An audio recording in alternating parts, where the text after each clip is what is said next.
Na penumbra dos palácios antigos, onde o poder absoluto do faraó moldava destinos, existia uma prática sombria que atravessou gerações: a castração. Homens de grande potencial, capturados ou escolhidos, eram submetidos a um ato de brutalidade que os marcava para sempre, tanto física quanto emocionalmente.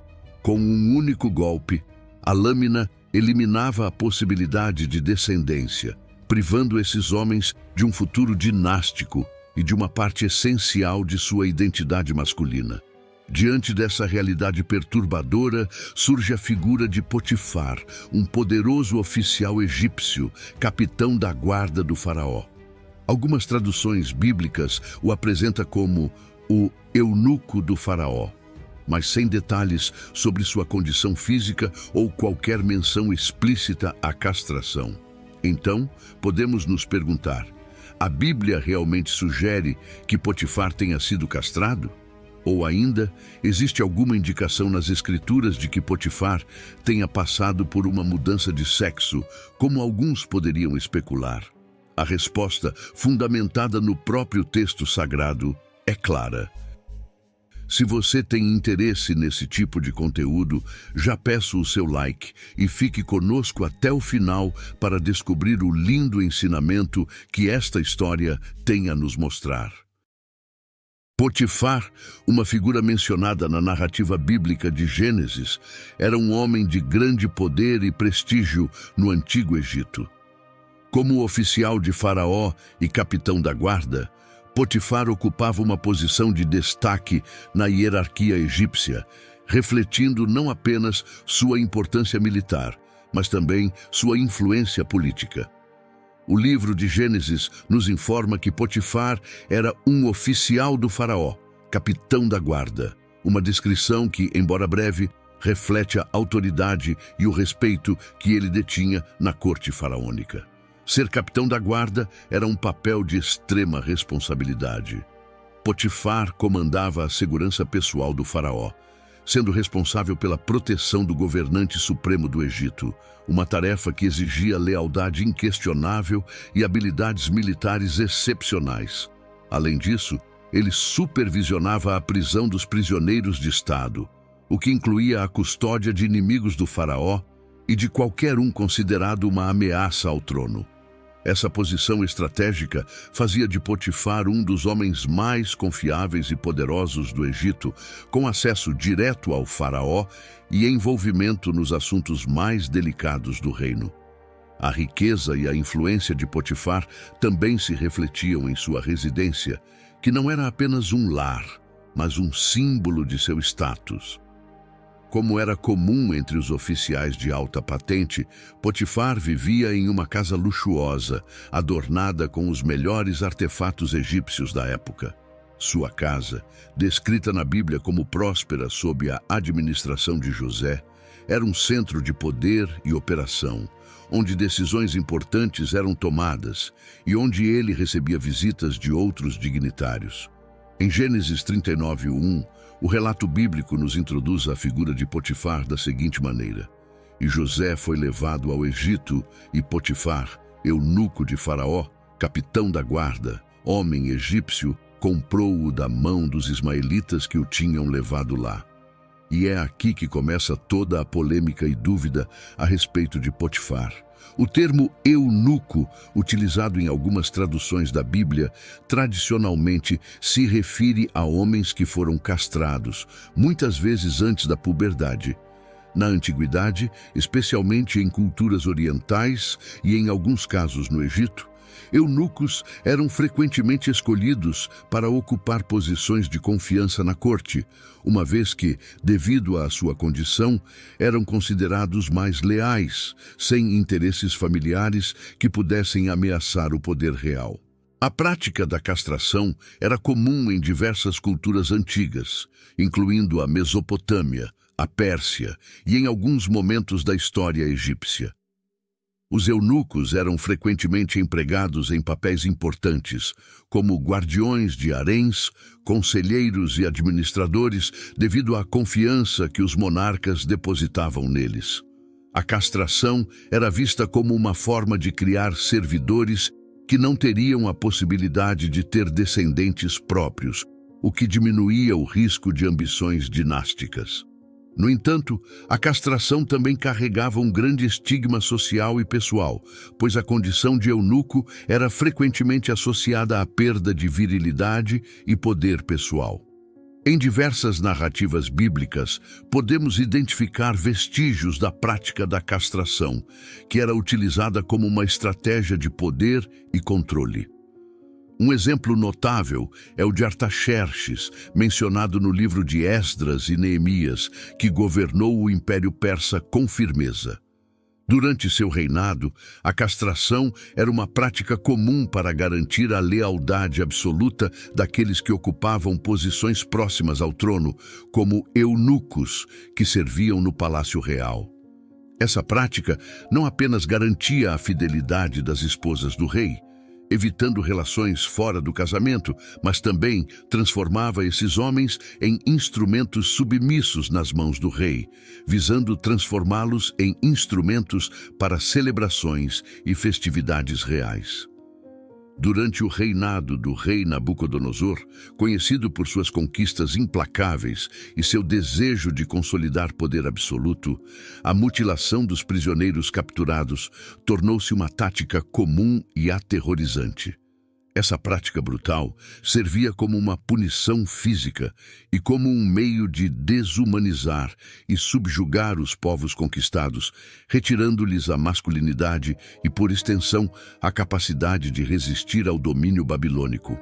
Ao mutilar seus inimigos, Nabucodonosor não estava apenas assegurando sua vitória militar. Ele estava, de fato, esmagando o espírito de nações inteiras, deixando cicatrizes não só nos corpos, mas também nas mentes daqueles que sobreviveram. A dor física infligida aos prisioneiros se tornava uma extensão da humilhação e do trauma emocional, criando uma arma psicológica que ecoava muito além dos campos de batalha. O medo da mutilação se transformava em um poderoso instrumento de controle, capaz de intimidar futuros adversários e garantir a submissão antes mesmo do início dos conflitos. Essa estratégia implacável reforçava a autoridade de Nabucodonosor, tornando-o não apenas um conquistador, mas um símbolo de terror e dominação em toda a região. Em 587 a.C., um dos episódios mais sombrios da história de Israel, ocorreu quando as forças babilônicas, sob o comando do implacável rei Nabucodonosor, cercaram e destruíram a cidade de Jerusalém, culminando na queda do templo e na captura do rei Zedequias. O reinado de Zedequias começou em um momento já marcado por grandes desafios. Ele ascendeu ao trono em meio a um ambiente político instável, com o reino de Judá sob a crescente ameaça do expansionismo babilônico. Apesar dos avisos persistentes dos profetas, que clamavam por prudência e obediência a Deus, Zedequias, sentindo-se encurralado, decidiu romper a aliança com Babilônia e buscar ajuda militar do Egito, uma ação que provaria ser desastrosa. Essa aliança com o Egito foi vista por Nabucodonosor como uma traição direta, pois Zedequias havia sido colocado no trono justamente como um vassalo leal à Babilônia. A reação de Nabucodonosor foi rápida e severa. Ele mobilizou seu exército e marchou sobre Jerusalém, decidido a punir a rebeldia de Zedequias e esmagar qualquer resistência. O cerco de Jerusalém foi longo e devastador, levando a cidade ao limite da fome e do desespero. Finalmente, quando a queda se tornou inevitável, Zedequias, em um último ato de desespero, tentou escapar da cidade sob o manto da noite, acompanhado por um pequeno grupo de seguidores. No entanto, a tentativa de fuga foi em vão. As tropas babilônicas capturaram Zedequias nas planícies de Jericó, e ele foi levado imediatamente à presença de Nabucodonosor para enfrentar as consequências de sua insubordinação. Enfurecido pela traição e desejando fazer um exemplo do rei rebelde, Nabucodonosor submeteu Zedequias a um julgamento rigoroso, onde sua sentença foi impiedosamente decidida. Em um ato de crueldade calculada, o rei babilônico ordenou que os filhos de Zedequias fossem executados diante de seus olhos. Esse gesto não apenas infligiu uma dor inimaginável a Zedequias ao ver sua linhagem exterminada, mas também serviu para garantir que não restaria ninguém da casa de Davi para desafiar o domínio babilônico no futuro. Mas a punição não parou por aí. Após a execução de seus filhos, Zedequias foi submetido a uma mutilação final e aterradora. Seus próprios olhos foram arrancados, uma forma de simbolizar sua completa impotência e humilhação. Cego e destroçado, Zedequias foi levado como prisioneiro para a Babilônia, onde viveu o restante de seus dias em cativeiro, carregando não apenas as cicatrizes físicas de sua derrota, mas também o peso da ruína de sua nação. Esse episódio marcante na história bíblica sublinha a brutalidade de Nabucodonosor e a implacável realidade do poder imperial da Babilônia, que não tolerava traição e usava a mutilação como uma ferramenta para assegurar sua dominação e aterrorizar os que ousassem desafiar sua autoridade. Mas hoje, o foco do nosso vídeo é o curioso caso de Potifar e José. Caso vocês queiram um vídeo completo sobre o reinado de Zedequias, deixem nos comentários que posteriormente faremos.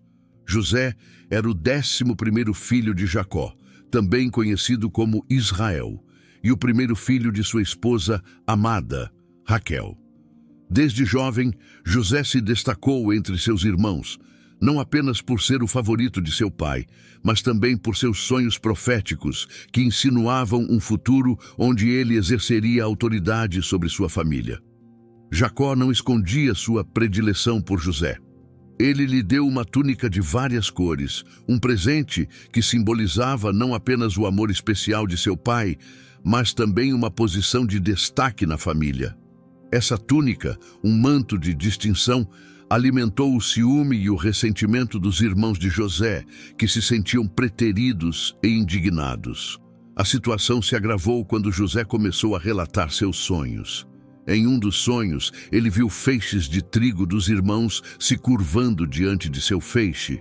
Em outro, o sol, a lua e 11 estrelas se prostravam diante dele. Esses sonhos foram interpretados como sinais de que José, o mais novo entre os irmãos, um dia governaria sobre eles, o que inflamou ainda mais o ódio de seus irmãos. Incapazes de suportar a ideia de se submeter a José, os irmãos conspiraram contra ele. Um dia, enquanto cuidavam dos rebanhos longe da casa de seu pai, avistaram José se aproximando. Aproveitando a oportunidade, decidiram se livrar dele. Inicialmente, planejaram matá-lo, mas Rúben, o irmão mais velho, interveio, sugerindo que fosse lançado em uma cisterna vazia, com a intenção de resgatá-lo mais tarde. No entanto, enquanto Rúben estava ausente, os outros irmãos viram uma caravana de mercadores ismaelitas a caminho do Egito. Judá, um dos irmãos, propôs que vendessem José como escravo em vez de matá-lo. Assim, por 20 moedas de prata, José foi vendido aos mercadores. Esses mercadores ismaelitas, que frequentemente negociavam entre Canaã e o Egito, levaram José para o sul, rumo ao Egito, uma terra rica e poderosa à época. Essa viagem, provavelmente marcada por medo e incerteza para José, o afastou de sua terra natal e de sua família, lançando-o em um futuro desconhecido. Para encobrir o crime, os irmãos de José mataram um cabrito e mergulharam a túnica de José no sangue do animal. Quando voltaram para casa, mostraram a túnica ensanguentada a Jacó, que imediatamente concluiu que seu filho havia sido devorado por uma fera selvagem. Jacó rasgou suas vestes, em sinal de luto profundo, e ninguém pôde consolá-lo, acreditando que seu amado filho estava morto. Enquanto Jacó chorava a perda de José, o jovem hebreu foi levado ao Egito, onde sua vida tomaria um rumo inesperado. Lá, José foi comprado por Potifar, o nosso oficial eunuco de alta patente na corte do faraó. A partir do momento em que José entrou na casa de Potifar, a narrativa bíblica destaca que o Senhor estava com José e tudo o que ele fazia prosperava. Com o passar do tempo, Potifar percebeu que José possuía habilidades excepcionais e que, sob sua administração, a casa de Potifar prosperava de maneira extraordinária. Reconhecendo o talento e a integridade de José, Potifar decidiu confiar-lhe toda a administração de sua casa, entregando em suas mãos o controle de todos os seus bens. José se tornou, assim, o mordomo de Potifar, responsável por todos os aspectos da casa, desde os servos até os recursos financeiros. A única coisa que Potifar não entregou a José foi sua própria esposa. Porém, a prosperidade de José na casa de Potifar atraiu a atenção indesejada da esposa de Potifar. A mulher, impressionada pela boa aparência e pela habilidade de José, tentou seduzi-lo repetidamente. Apesar das insistências, José se manteve firme em sua integridade, recusando-se a trair a confiança de seu senhor e a pecar contra Deus. José respondeu às investidas da esposa de Potifar, dizendo: "Como poderia eu cometer tamanha maldade e pecar contra Deus?" Essa rejeição constante só aumentou o desejo da mulher, que não desistiu de tentar seduzir José. Certo dia, quando todos os servos estavam ausentes, a esposa de Potifar aproveitou a oportunidade para agarrar José e tentar forçá-lo a deitar-se com ela. José, em um ato de desespero, fugiu da presença dela, deixando sua capa nas mãos da mulher. Humilhada e enfurecida pela rejeição, a esposa de Potifar decidiu vingar-se. Ela gritou por socorro, alegando que José havia tentado atacá-la. Quando os outros servos chegaram, ela mostrou-lhes a capa de José como prova de sua falsa acusação. Ao retornar, Potifar foi informado do suposto crime. Ao ouvir as palavras de sua esposa e ver a capa de José como evidência, Potifar ficou furioso. Mesmo diante da seriedade da acusação, é importante notar que Potifar não condenou José à morte, uma punição comum para um escravo acusado de tentar violar a esposa de seu senhor.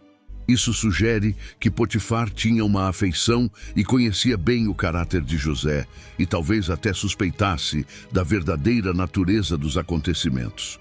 Por esse motivo, ele escolheu uma punição menos severa. Mandou José para a prisão real, onde os prisioneiros do faraó eram mantidos. Apesar das circunstâncias adversas, a narrativa bíblica deixa claro que o Senhor estava com José, e ele logo encontrou favor aos olhos do carcereiro-chefe. José, com seu caráter íntegro e habilidades administrativas, rapidamente ganhou a confiança do carcereiro, que lhe confiou a responsabilidade de cuidar dos outros prisioneiros e de supervisionar as operações dentro da prisão. Assim como havia acontecido na casa de Potifar, tudo o que estava sob a administração de José prosperava, mesmo nas sombrias condições do cativeiro. Enquanto estava na prisão, José conheceu 2 oficiais do faraó que haviam sido encarcerados, o copeiro e o padeiro-chefe. Ambos os homens tiveram sonhos perturbadores na mesma noite e estavam preocupados com o significado desses sonhos. Ao perceber sua angústia, José ofereceu-se para interpretar seus sonhos, afirmando que a interpretação pertence a Deus. O copeiro contou primeiro seu sonho, que envolvia uma videira com 3 ramos que produzia uvas, das quais ele preparava vinho para o faraó. José interpretou que os 3 ramos representavam 3 dias e que em 3 dias o copeiro seria restaurado à sua posição original, servindo novamente ao faraó. José, então, pediu ao copeiro que, quando fosse libertado, se lembrasse dele e mencionasse sua situação ao faraó, para que também ele pudesse ser tirado da prisão. Encorajado pela interpretação positiva do sonho do copeiro, o padeiro-chefe contou seu sonho, que envolvia 3 cestos de pão na sua cabeça, com pássaros comendo o pão do cesto superior. José, porém, teve de entregar uma interpretação sombria. Os 3 cestos também representavam 3 dias, mas ao fim desse período, o padeiro seria enforcado e os pássaros devorariam sua carne. 3 dias depois, exatamente como José havia interpretado, o copeiro foi restaurado ao seu cargo e o padeiro foi executado. Apesar da precisão das suas interpretações, o copeiro, uma vez restaurado ao serviço, esqueceu-se de José. José continuou na prisão por mais 2 anos, sem saber que sua libertação estava próxima. Então, um dia, o faraó teve 2 sonhos que o perturbavam profundamente, mas ninguém em sua corte conseguia interpretá-los. Foi nesse momento que o copeiro finalmente se lembrou de José e contou ao faraó sobre o jovem hebreu que havia interpretado corretamente seu sonho na prisão. José foi rapidamente trazido da prisão e apresentado ao faraó. Ao ser questionado sobre os sonhos, José humildemente afirmou que a interpretação viria de Deus e então explicou os sonhos do faraó. Os sonhos revelavam que o Egito enfrentaria 7 anos de grande abundância, seguidos por 7 anos de severa fome. José não apenas interpretou os sonhos, mas também sugeriu uma estratégia para lidar com a crise iminente, recomendando que o faraó designasse um homem sábio para supervisionar a coleta de alimentos durante os anos de fartura, para que houvesse provisões durante os anos de escassez. Impressionado pela sabedoria e discernimento de José, o faraó o nomeou governador do Egito, dando-lhe autoridade para implementar o plano que havia proposto. Após José ter sido nomeado governador do Egito pelo faraó, sua vida mudou drasticamente. De um prisioneiro injustamente acusado, ele foi elevado à 2ª posição mais poderosa do reino, apenas abaixo do próprio faraó. Recebeu o nome egípcio de Zafenate-Paneia e foi dado em casamento a Asenate, filha de Potifera, sacerdote de On.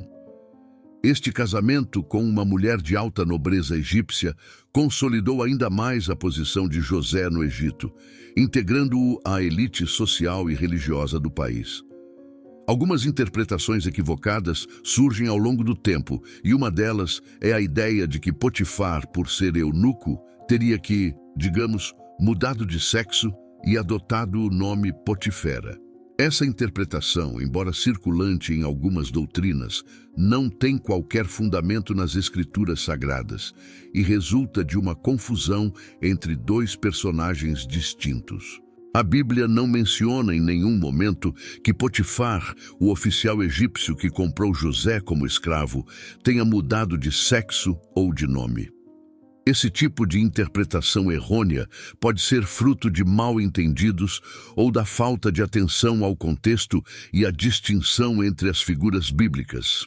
É essencial destacar que Potifar e Potifera são, na verdade, 2 pessoas completamente diferentes na narrativa bíblica. Potifar é mencionado em Gênesis 39 como o capitão da guarda do faraó, que comprou José e o fez seu mordomo.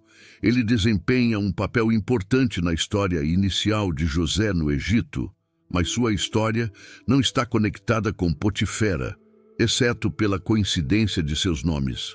Potifera, por outro lado, é apresentado em Gênesis 41-45 como o sacerdote de On, cujo nome aparece no contexto do casamento de José com Asenate, sua filha, após José ser nomeado governador do Egito.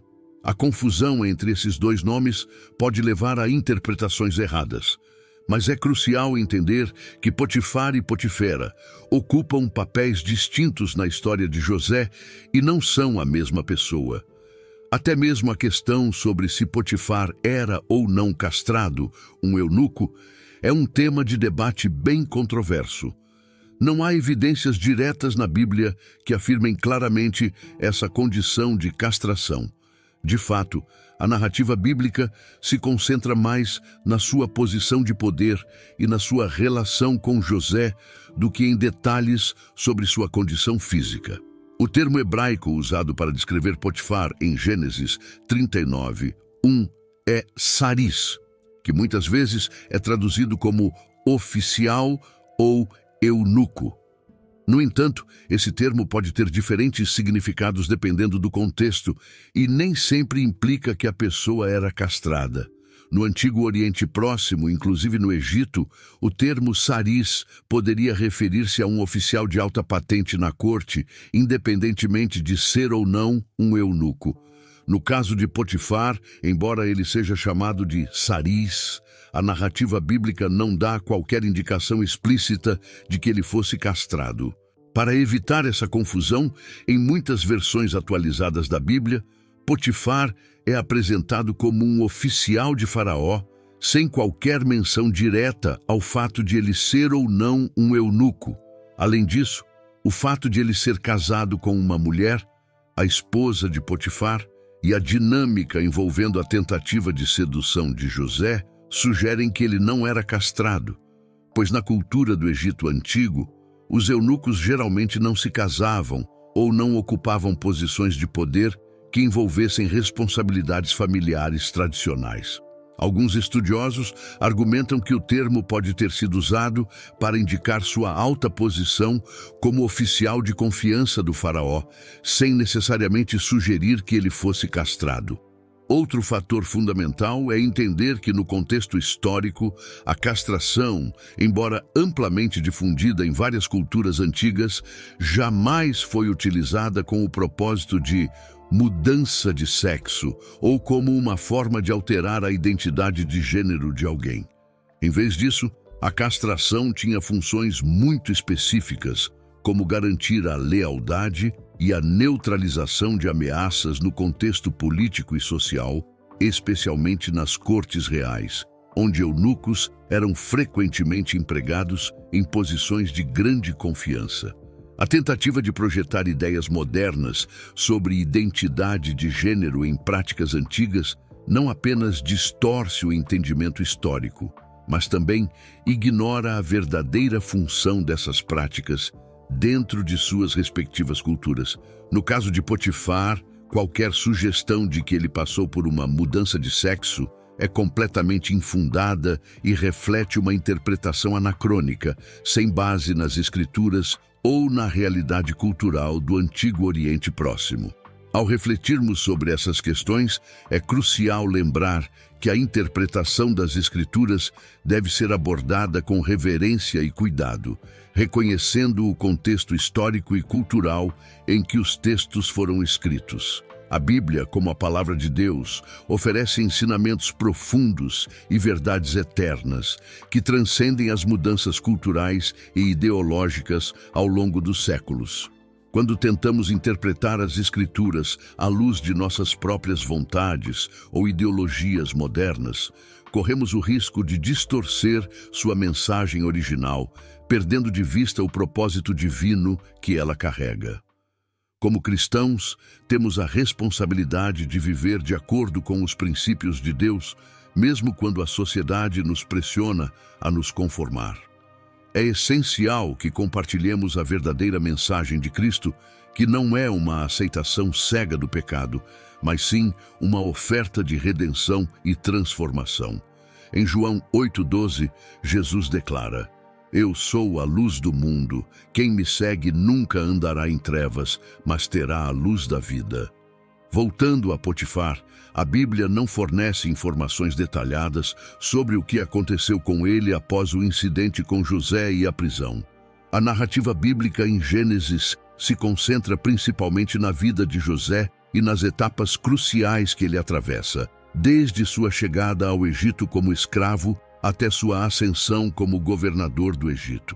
Potifar, embora desempenhe um papel significativo na história de José, ao ser o oficial que comprou o jovem hebreu e o colocou em sua casa, desaparece da narrativa bíblica após o episódio da falsa acusação feita pela esposa de Potifar. Quanto a José, a sua nova responsabilidade como governador era enorme.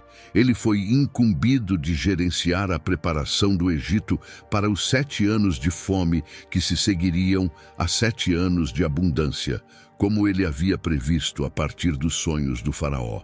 José, com sua inteligência e capacidade administrativa, implementou um plano estratégico de armazenamento de grãos durante os anos de fartura.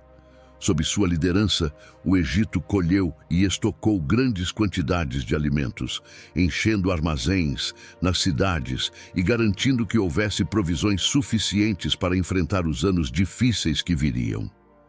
Durante esses 7 anos de abundância, José teve 2 filhos com Asenate. O primeiro foi Manassés, cujo nome significa Deus me fez esquecer de todo o meu trabalho e de toda a casa de meu pai, simbolizando o alívio e a cura das feridas do passado. O segundo filho foi Efraim, que significa Deus me fez próspero na terra da minha aflição, refletindo a prosperidade que José experimentou mesmo em uma terra estrangeira. Quando os 7 anos de fome finalmente chegaram, a crise foi severa, não apenas no Egito, mas também nas terras vizinhas. Graças à sabedoria de José, o Egito estava preparado e ele passou a distribuir os grãos estocados ao povo, vendendo-os em troca de prata. À medida que a fome se espalhava, outras nações começaram a buscar ajuda no Egito, pois José havia se tornado o salvador da época. Entre aqueles que vieram ao Egito para comprar grãos estavam os próprios irmãos de José, que devido à fome em Canaã, foram enviados por seu pai Jacó para conseguir alimentos. Quando os irmãos de José chegaram ao Egito, não o reconheceram, pois ele agora era um homem poderoso, vestido como um nobre egípcio e falando através de intérpretes. José, por outro lado, os reconheceu imediatamente, mas optou por não se revelar de imediato. Em vez disso, ele decidiu testar seus irmãos para ver se haviam mudado desde o tempo em que o venderam como escravo. José acusou-os de serem espiões, mantendo Simeão como refém, e exigiu que eles trouxessem seu irmão mais novo, Benjamim, como prova de sua honestidade. Desesperados, os irmãos retornaram a Canaã e, após alguma hesitação, voltaram ao Egito com Benjamim. Quando os irmãos voltaram com Benjamim, José organizou um banquete para eles, mas ainda manteve sua identidade em segredo. Depois, ele colocou uma taça de prata em segredo no saco de grãos de Benjamim e, ao acusar os irmãos de roubo, ameaçou manter Benjamim como escravo. Foi então que Judá, o mesmo irmão que havia sugerido a venda de José anos antes, implorou a José que se tornasse escravo em lugar de Benjamim para não causar mais dor a seu pai, Jacó. Comovido pelo sacrifício e pela mudança de coração de seus irmãos, José não conseguiu mais conter suas emoções e finalmente revelou sua verdadeira identidade. Ele chorou diante deles e os abraçou, perdoando-os pelo que haviam feito. José explicou a seus irmãos que, embora tivessem tido más intenções, Deus havia usado seus atos para o bem, para salvar muitas vidas. Ele então pediu que voltassem a Canaã para buscar Jacó e toda a família e se mudassem para o Egito, onde viveriam em segurança e teriam tudo o que precisavam durante o restante dos anos de fome. Jacó, ao saber que José ainda estava vivo, ficou extremamente feliz e decidiu se mudar para o Egito, onde foi recebido com honras por José e pelo faraó. Assim, a família de José se estabeleceu na terra de Gósen, uma das melhores regiões do Egito, onde prosperaram e se multiplicaram. Se você achou este vídeo informativo e inspirador, inscreva-se no canal e ative as notificações para não perder nenhum dos nossos conteúdos futuros. Compartilhe suas reflexões e experiências nos comentários abaixo. Queremos ouvir de você. E lembre-se, cada pequena mudança pode fazer uma grande diferença na sua vida e na sua caminhada com Deus. Abraços e fiquem com Deus.